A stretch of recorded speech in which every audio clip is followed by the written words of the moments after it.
Nakusikia. Magoti ndio imeshirikana mangapo. Piga magoti kwanza. Mwache ongea.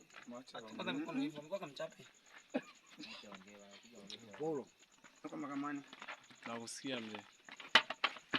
Piga mwanamke hapo kwanza unisamehe. Kwa lipi? Kama hili linazungumzwa na hili limejitokeza, basi naomba unisamehe. Kwa lipi sasa mimi sija unaomba msamaha kwa lipi? Naomba msamaha, umeiba mke wa mtu. Kwa sababu anauliza kwa lipi, kwamba umefumaniwa na mke wa mtu, ulibaka, umeiba au umefanyeje? Umezuru. Nimeiba. Umeiba.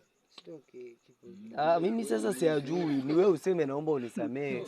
Nimeiba mbuzi, nina nini? Ni wewe sasa. Wewe usiniulizi mimi.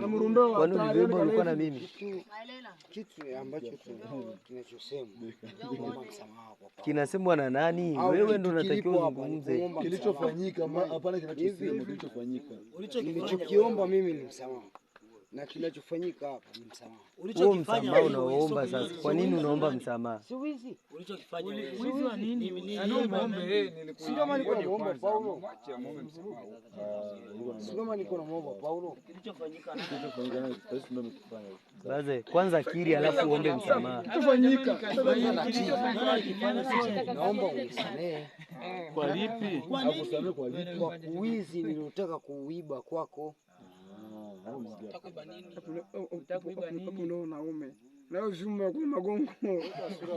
Eti bazo unataka kuiba nini? Akajua. Utakuiba nini? Mbuzi. Kwa nani? Kwa Paulo. Uipeleke wapi? Uipeleke wapi? hapo ndo tunapoelekea Ndio sasa ndio tunaelekea sisi.